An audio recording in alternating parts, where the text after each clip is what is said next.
Hello, कैसे हो आप सब? आप सभी का एग्जाम इंस्ट्रक्टर यूट्यूब चैनल पे हार्दिक स्वागत है। जैसा कि हमने पिछली क्लास में हमारी जो एंडोक्राइन ग्लैंड है, कुछ एक एंडोक्राइन ग्लैंड के बारे में पढ़ा था। आज उसके आगे वाली क्लास हम कंटिन्यू करते हैं कि हमें जो छोड़ी हुई ग्लैंड थी, यानी कि जो पीछे बची हुई ग्लैंड थी, कौन-कौन सी थी, उसके बारे में आज हम इस क्लास में डिस्कशन करेंगे। ठीक है? फर्स्ट अगर दूसरी ग्लैंड देखो तो पीनियल ग्लैंड। कौन सी ग्लैंड? Pineal gland.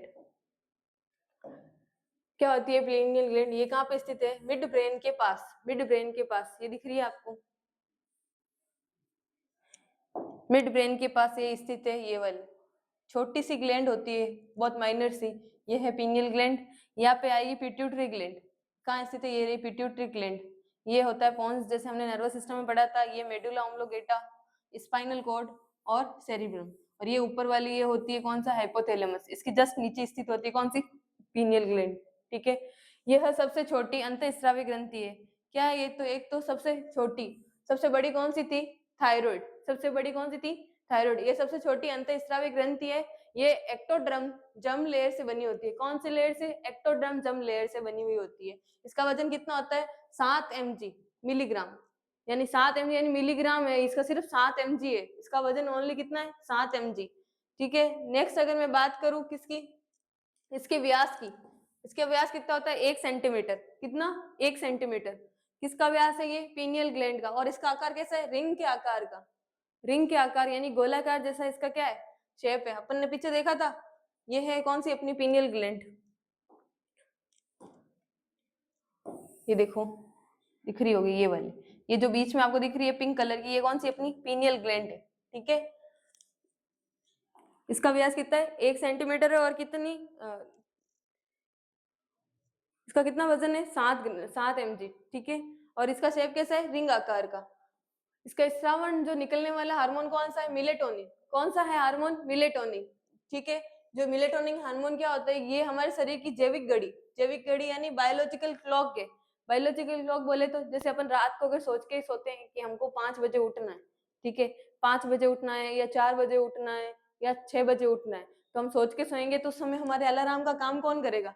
जो मिलेनिन है वो काम करेगा। ठीक है? जो पीनियल ग्लैंड से क्या हो रहा है? स्रावित हो रहा है। एक हार्मोन है मिलेनिन। क्या है? एक प्रकार का हार्मोन है जो कि क्या होता है? किससे रिलीज होता है? पीनियल ग्लैंड से। और ये क्या काम करता है? बायोलॉजिकल क्लॉक का, यानी जैविक घड़ी का। जो क्या काम करेगी? हमको हमारे दिनचर्या में जो रूटीन में काम में लेते हैं, जैसे एकदम सडनली उठाना। ठीक है? और जब अपन कुछ बातें सोचते हैं, ठीक है, उसके अंदर जो वापस रिपीटेशन होती है वो कौन काम करवाता है? ये मिलेनिन करवाता है। दूसरा कार्डिनल रिदम, यानी सोना जागने का चक्र। जो कार्डिनल रिदम है वो भी कौन करवाता है? ये मिलेनिन करवाता है। नेक्स्ट अगर बात करो कौन सी? मिलेटोनिन। मिलेटोनिन क्या है? ये एक ग्रंथि है जो 10 लंबी, 10 लंबी होती है। एक तो ये क्या मिलेटोनिन ही हार्मोन है। ठीक है? ये क्या काम करेगा? 10 लंबी है। ये लाल भूरे रंग की होती है। कैसी होती है? लाल भूरे रंग की। मिलेटोनिन कौन सी कलर की है? लाल भूरे रंग की है। इसको क्या बोलते हैं? बायोलॉजिकल क्लॉक बोलते हैं। ठीक है? जो एक कैप्सूल से गिरी हुई होती है। किससे गिरी हुई होगी? एक कैप्सूल से गिरी हुई होती है। मिलेटोनिन पीनियल ग्लैंड ग्रंथि द्वारा एक हार्मोन है, स्रावित होने वाला हार्मोन है, जो दिन के प्रकाश द्वारा नियंत्रण होता है। किसके द्वारा? दिन के अंदर जो प्रकाश होता है उसके द्वारा नियंत्रण होता है।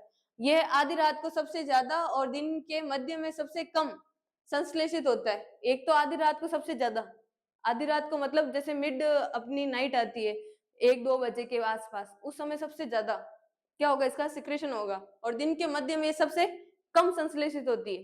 ठीक है? सिंथेसाइज इसका दिन के मध्य में कम होता है। जैसे अपने 12-1 बजे वाली जो टाइमिंग होती है उसमें सबसे कम ये स्रावित होती है। ठीक है? नेक्स्ट बात करूं आपके पेनक्रियाज की। पेनक्रियाज क्या है? हमने डाइजेस्टिव सिस्टम में पेनक्रियाज पढ़ा था। ठीक है? पेनक्रियाज क्या है? ये जीआईटी ट्रैक है। जीआईटी ट्रैक है उसके अंदर, यानी गैस्ट्रो इंटेस्टाइनल ट्रैक, जो पाचन तंत्र वाले अंग है उसके अंदर ये सहायक अंग होता है। क्या होता है? सहायक अंग है। ये एक सहायक अंग जीआई अंग है। ठीक है? इसका विकास एंडोडर्म, एंडोडर्म परत से होता है। किससे होता है? एंडोडर्म एक्टोडर्म, 2-3 प्रकार की जो लेयर होती है। इसके अंदर कौन सी है? एक्टोडर्म के अंदर से इसका विकास होता है। और इसका वजन कितना होता है? 50 से 90 ग्राम। कितना? 50 से 90 ग्राम। अगर एक सटीलता से पूछे तो पेनक्रियाज का कितना होगा? 600 ग्राम, सॉरी 60 ग्राम। कितना? 60 ग्राम। इसका कलर कैसा होता है? लाल भूरा रंग, लाल भूरा रंग का होता है। जो ये आपको दिख रही है पेनक्रियास, ये येलो कलर का जो स्ट्रक्चर है ये क्या है? पेनक्रियाज है, ठीक है। यहाँ गोल ब्लेडर के जो डक्ट निकल रही है इसके ऊपर से निकल रही है, कॉमन डक्ट है। और जो ड्यूडेनल होगी, इस ड्यूडेनल के जस्ट पास है, इसकी जो भी सिक्रेशन है वो किस में जा रहे हैं? ड्यूडेनल में जा रहे हैं। ड्यूडेनम क्या है? ड्यूडेनम क्या है? एक इंटेस्टाइन, जो हमारी छोटी आंत है उसका सबसे पहला भाग है। इसके अंदर इसके क्या है? पेनक्रियाज के टेल है यानी पूंछ, बॉडी है और हेड है यानी सर, सर और शरीर, फिर पूंछ। इसके अंदर इसके क्या होते हैं? 3 भाग होते हैं। और इसमें क्या पाए जाते हैं? लोब्यूल्स पाए जाते हैं और पेनक्रियाटिक डक्ट पाई जाती है, यानी पेनक्रियाटिक जो वाहिकाएं होती है वो इसमें उपस्थित होती है। नेक्स्ट बात करूं तो इसके आकार, ये कैसा आकार है? नाशपाती के आकार का या पत्ते के आकार का होता है। कैसा होता है? नाशपाती के आकार का या पत्ते के आकार का। हमने पीछे देखा था ये एक पत्ता है पेड़ का, उसके अगर स्ट्रक्चर देखे तो कुछ इस तरीके से दिखेगा। तो ये किसी है? पत्ते के आकार का या नाशपाती आकार का। नेक्स्ट बात करूं, अग्नाशय के सिर हिस्सा कौन कौन से? एक तो हेड, सर, शरीर, बॉडी और पूंछ में बटा हुआ होता है। हमने देखा था अभी पेनक्रियाज, ठीक है। ये जो पार्ट है इसके, ये वाला कौन सा है? हेड, ये बॉडी और ये है टेल यानी पूंछ। ये इसके पार्ट होते हैं, ठीक है। और इसके अग्नाशय की क्रियात्मक और संरचनात्मक जो इकाई है उसको क्या बोलेंगे? Acinar cell. कौन सी सेल है? Acinar cell. और अग्नाशय की जो ये क्या है? एक मिश्रित ग्रंथि है। कौन सी मिश्रित ग्रंथि है? ये एंडोक्राइन और एक्सोक्राइन दोनों रूप में क्या करती है? काम करती है, यानी अंतःस्रावी और बाह्य स्रावी दोनों ग्रंथियों के रूप में काम करेगी, इसलिए इसको हम क्या बोलते हैं? मिश्रित ग्रंथि बोलते हैं। मिश्रित ग्रंथि के अंदर किसका नाम आएगा? पेनक्रियाज का, ठीक है। उसके बाद अगर मैं बात करूं, ये ग्रंथि लेंगरहैंस के द्वीपों द्वारा निर्मित होती है। किसके द्वारा निर्मित होती है? लेंगरहैंस के द्वीपों द्वारा, जो अग्नाशय में समूह के रूप में असमान रूप से फैले हुए होते हैं। क्या होते हैं? असमान रूप से फैले हुए होते हैं। किस तरीके से? किसमें? अग्नाशय के अंदर, ठीक है। नेक्स्ट अगर बात करें तो इसके अंदर एक्सोक्राइन और एंडोक्राइन दोनों जो ग्लैंड है, ठीक है, इसके अंदर एक्सोक्राइन और एंडोक्राइन क्या है? दोनों एक तरह की ग्लैंड है। जो एक्सोक्राइन क्या करेगी? वाहिनी युक्त यानी डक्ट से जो अपना स्त्रावन करती है, वाहिनी युक्त यानी वाहिकाओं से क्या करेगी? अपना स्त्राव करेगी। वो कौन सी होगी? एक्सोक्राइन। और इसके अंदर एक्सोक्राइन ग्लैंड का काम कौन करती? एसिनार सेल करती है। मैंने आपको जब डाइजेस्टिव सिस्टम पढ़ाया था उसमें 2 सेल बताई थी, एक तो एसिनार सेल और दूसरी आइसोलेट ऑफ लेगरहैंस। ये दोनों काम करती है। जो एसिनार सेल है वो क्या है? एक्सोक्राइन सेल है। और जो आइसोलेट ऑफ लेगरहैंस है वो कौन सी सेल है? Endocrine cell. ये क्या होती है? वाहिनी यानी डक्टनेस, वाहिना नहीं, वाहिहीन, सॉरी, वाहिकाहीन होती है, ठीक है। वाहिकाओं के साथ नहीं होगी, बिना वाहिकाओं के क्या करेगी? अपना सिक्रेशन करेगी। ये मुख्य रूप से कितने प्रकार की होगी? 3 प्रकार की होगी। पहले जो एक्सोक्राइन है वो किसका काम कर रही है? इसके अंदर कौन सा काम करती है? कौन सी सेल काम करती है? Acinar cell. और जो एंडोक्राइन है उसके अंदर कौन सी सेल काम करेगी? आइसोलेट ऑफ लेगरहैंस काम करेगा, ठीक है। और इसके भी 3 प्रकार होते हैं। एक तो होती है अल्फा सेल, बीटा सेल और delta cell. Alpha cell, beta cell और डेल्टा सेल। जो अल्फा सेल है या अल्फा कोशिका वो क्या करेगी? ग्लूकागोन का निर्माण करेगी। कौन सा? ग्लूकागोन। किसका करेगी? ग्लूकागोन या गैस्ट्रिन हार्मोन का क्या करती है? उत्पादन करती है। और जो बीटा सेल है वो किसका करेगी? इंसुलिन हार्मोन का, ठीक है। किसका करेगी? इंसुलिन हार्मोन का। और डेल्टा सेल को किसका करेगी? सोमेटोस्टेटिन, सोमेटोस्टेटिन हार्मोन का स्रावन करती है। ये चीजें मैंने आपको पाचन तंत्र में बता रखी है, ठीक है। जो ये सोमेटोस्टेटिन हार्मोन क्या करेगा? ग्लूकागोन हार्मोन और इंसुलिन दोनों को क्या करेगा? बैलेंस बना के रखेगा। बैलेंस बना के कैसे?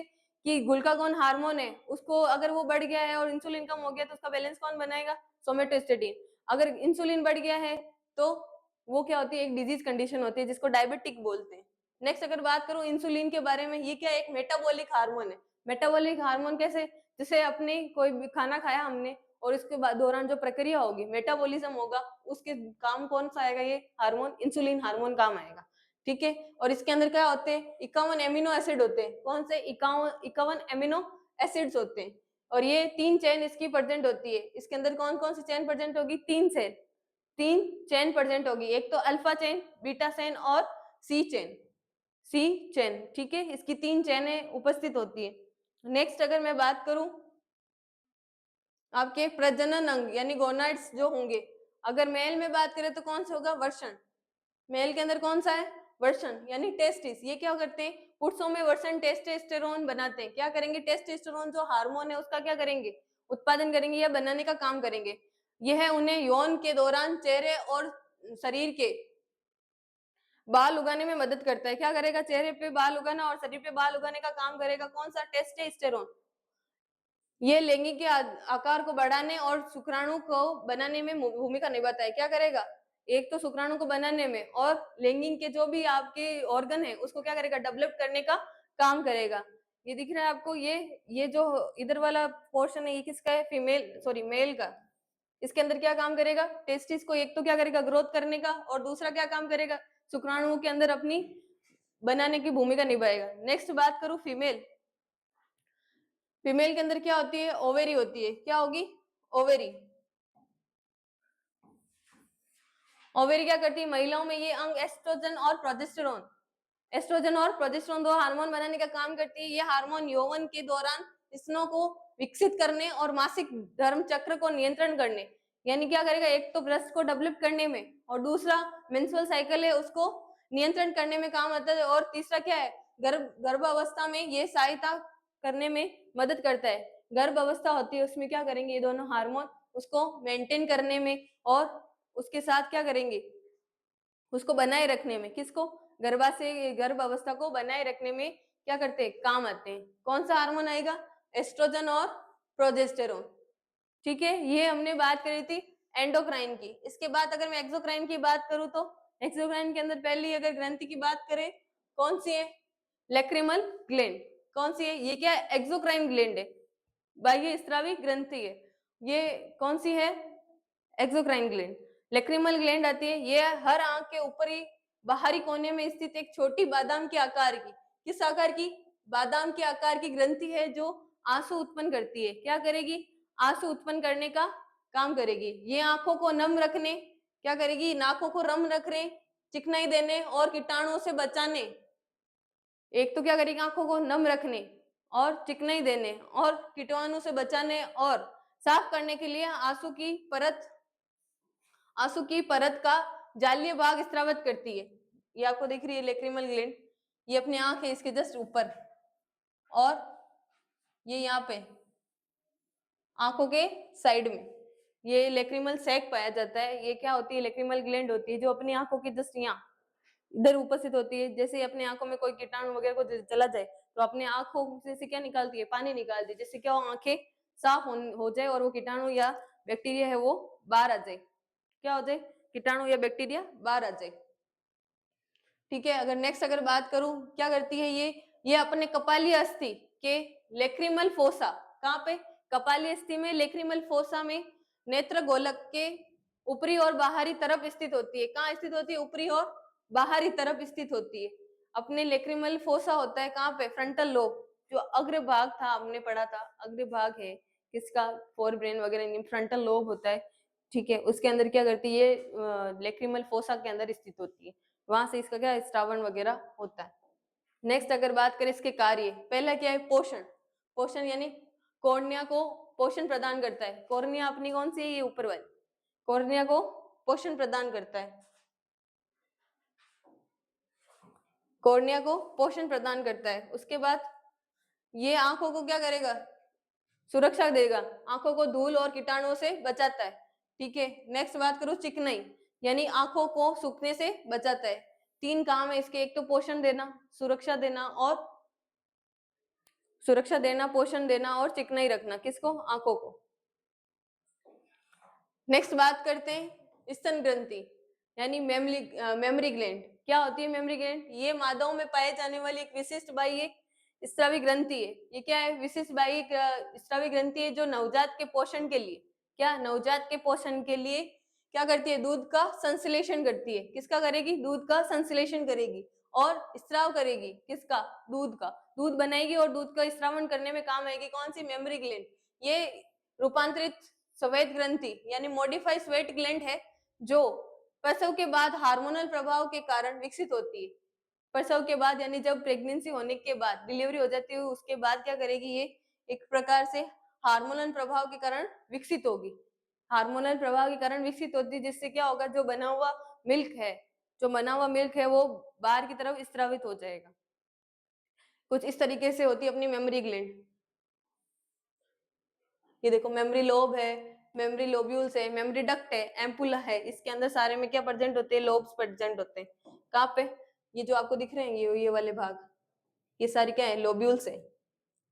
नेक्स्ट अगर बात करें संरचना की, संरचना में क्या आएगा, ये प्रत्येक स्तन में कितने 12 से 20 लोब्स होते हैं, 12 से 20 लोब्स होते हैं। ये जो लोब्स आपको दिख रहे हैं ये तो सारा फेट है, ये वाला फेट है और ये वाले क्या है, ये वाले लोब्यूल्स है।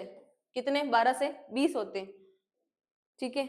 जो छोटे लोब्यूल से बने होते हैं क्या है, एक तो लोब होते हैं 12 से 20 और छोटे छोटे लोब्यूल से बनके एक बड़ा लोब बनता है।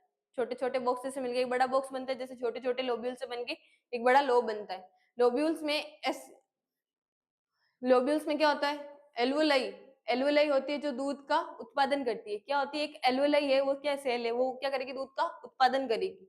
दूध नलिकाओं के माध्यम से दूध निप्पल तक पहुंचता है, नलिकाओं के माध्यम से कहाँ पहुंचेगा, निप्पल्स तक पहुंचेगा। इसीलिए तो ये नलिका के द्वारा क्या करेगी, अपना श्रावण करेगी। इसीलिए तो इसको क्या बोलते हैं, एक्सोक्राइन यानी बाह्य स्रावी ग्रंथि बोलते हैं, ठीक है। स्तन के चारों ओर क्या होता है, फेट प्रेजेंट होता है। क्या होता है, एक फेट प्रेजेंट होता है और संयोजी उत्तक होते हैं, कनेक्टिव टिश्यू उपस्थित होते हैं। नेक्स्ट अगर बात करें आपकी इसके कार्य की, तो दूध उत्पादन यानी लैक्टेशन में ये शिशु को पोषण के लिए दूध का निर्माण और स्रावन करती है। क्या करेगी, दूध का निर्माण और स्रावन करेगी। और हार्मोनल नियंत्रण के लिए एस्ट्रोजन यानी डक्ट से विकसित हुआ और क्या है, प्रोलैक्टिन हार्मोन, जो क्या करेगा, दूध उत्पन्न करेगा, दूध उत्पादन का कार्य करेगा। ये इसके दो मुख्य कार्य हैं। कौन कौन से, एक तो एस्ट्रोजन से क्या होगा, इसके डक्ट विकसित होगी, और दूसरा क्या है, प्रोलैक्टिन हार्मोन से क्या होगा, दूध का उत्पादन होगा। नेक्स्ट बात करते हैं अपन स्किन। स्किन क्या है, अपनी सबसे बड़ी बाह्य स्रावी ग्रंथि है। क्या, एक तो सबसे बड़ी बाह्य स्रावी ग्रंथि है। ये क्या करती है, शरीर की सबसे बड़ी बाह्य स्रावी ग्रंथि है, जो मुख्य रूप से पसीने और तेल यानी सीबम स्रावित करती है। क्या करेगी, एक तो पसीना और तेल का स्रावन करेगी, ठीक है। ये शरीर का तापमान नियंत्रण करने, त्वचा को नमी देने और हानिकारक रोगाणुओं से बचाने का कार्य करती है। एक तो क्या करेगी, अपने शरीर को तापमान का नियंत्रण करने और नमी देने और हानिकारक रोगाणुओं से बचाने का कार्य करती है। मुख्य प्रकार में ये श्वेत और सीबेसियस ग्रंथि शामिल है। नेक्स्ट बात करें अगर त्वचा के प्रकारों की, त्वचा के प्रकारों की, इसके कितने त्वचा ग्रंथि कितनी होती है, एक तो श्वेत ग्रंथि। स्वेट ग्लैंड कौन सी है, ये त्वचा में छोटी नलिका नुमा संरचना होती है, जो पसीने बनाती है और क्या करेगी, पानी का 99% पानी और लवण का यूरिया होती है। क्या होती है ये, इसमें पसीने के अंदर एक तो 99% पानी होगा, लवण होगा और यूरिया होता है, ठीक है। क्या कौन कौन बनाता है इसको, स्वेट ग्लैंड। स्वेट ग्लैंड होता है जो क्या करेगी, अपना स्रावन करती है पसीने के द्वारा। उसके अंदर क्या होता है, 99% तो पानी होगा, लवण होगा और यूरिया होता है। नेक्स्ट बात करूं एक्रोक्राइन ग्लैंड। एक्रोक्राइन ग्लैंड कौन सी होती है, ये पूरे शरीर में होती है, अपने पूरे शरीर में प्रेजेंट होती है। ये सीधे त्वचा की सतह पर खुलती है। कहाँ खुलेगी, त्वचा की सतह पर खुलती है और पसीने द्वारा शरीर का तापमान नियंत्रण करती है। क्या करेगी, ये शरीर का तापमान नियंत्रण करेगी, किसके द्वारा, पसीने के द्वारा। नेक्स्ट अगर बात करें तो एपोक्राइन ग्लैंड। एपोक्राइन ग्लैंड कौन सी है, ये बालों के रोम में खुलती है। किस में खुलेगी, बालों के रोम में। जो अपने स्किन के ऊपर बाल प्रेजेंट होते हैं, बॉडी के हर एक कोने में क्या है, अपने रोम प्रेजेंट है, बाल प्रेजेंट है। ये क्या है, रोमों के रोम के अंदर खुलेगी, बाल के जो फॉलिकल्स होंगे उनके अंदर खुलती है और बगल व जांघों के क्षेत्र में पाई जाती है। ये कहाँ पाई जाएगी, बगल और जांघों के क्षेत्र में पाई जाएगी। फोर्थ अगर बात करें कौन सी, सिबिसियस ग्लैंड। सिबिसियस ग्लैंड कहाँ है, इन्हें तेलीय ग्रंथि कहते हैं। क्या बोलते हैं इनको, तेलीय ग्रंथि कहते हैं, जो सीबम का स्रावन करती है। किसका स्रावन करती है, सीबम यानी तेल का स्रावन करती है। ये त्वचा और बालों को चिकनाई, नमी और सुरक्षा प्रदान करती है। क्या करेगी, एक तो अपने शरीर को, त्वचा को और बालों को क्या करेगी, चिकनाई, नमी और सुरक्षात्मक परत प्रदान करेगी, ठीक है। अपन ने आज क्या बात कर ली थी, अपने जितने कितने एंडोक्राइन और एक्सोक्राइन ग्लैंड है उन सब के बारे में क्या किया, बात की। फर्स्ट बात की थी हमने किसकी, पीनियल ग्लैंड की। पीनियल ग्लैंड में क्या होती है, मिलेटोनिन मेलेटोनिन हार्मोन बनता है जो कि हमारे बायोलॉजिकल क्लॉक भी बोलते हैं। उसके बाद हमने बात की थी पेनक्रियास की। पेनक्रियास क्या काम करता है हमारे बॉडी के अंदर? 3 प्रकार के इसके हार्मोन होते हैं। एक तो इंसुलिन, दूसरा कौन स्रावित करता है इंसुलिन? इंसुलिन कौन स्रावित करता है? Beta cell. अल्फा सेल क्या करेगी? ग्लूकागॉन। और उसके बाद डेल्टा सेल क्या करेगी? सोमेटोस्टेटिन का हार्मोन का स्रावन करेगी। फिर हमने बात की जननांग जो गोनाड्स होते हैं उसके हार्मोन की। जो पुरुषों के अंदर होगा वो कौन सा होगा? टेस्टोस्टेरोन। और जो महिलाओं में होगा वो कौन सा होगा? एस्ट्रोजन और प्रोजेस्टेरोन। एस्ट्रोजन और प्रोजेस्टेरोन। उसके बाद हमने एक्सोक्राइन ग्लैंड की बात की थी। उसके अंदर कौन कौन सी थी एक्सोक्राइन में? पहली बात की थी लैक्रिमल ग्लैंड। ये क्या होती है? अपने आंख के ऊपरी भाग में स्थित होती है और क्या करेगी? अपने आंख को पोषण प्रदान करेगी, सुरक्षा प्रदान करेगी और चिकनाई प्रदान करती है। नेक्स्ट हमने बात की थी स्तन ग्रंथि की। ये क्या काम करेगी? ये हमारे बॉडी के अंदर जब गर्भाशय के बाद गर्भावस्था के बाद दूध का स्रावन करती है। ठीक है। उसके बाद हमने बात करी थी स्किन की। स्किन के अंदर क्या पाई जाती है? 4 प्रकार की ग्रंथि होती है। कौन कौन सी होती है? पहली थी स्वेट ग्लैंड, फिर एक्सोक्राइन ग्लैंड, उसके बाद एपोक्राइन ग्लैंड और सिबेसियस ग्लैंड। ये सब क्या करेगी? अपने अपने स्रावन करती है। ठीक है। आज तक जो आपको पढ़ा है अगर कुछ समझ नहीं आया तो आप कमेंट में पूछ सकते हैं। अगर कोई क्वेरी या क्वेश्चन हो तो आप मुझे पूछ सकते हैं। बाकी क्लास को लाइक करें, सब्सक्राइब करें। Thank you so much.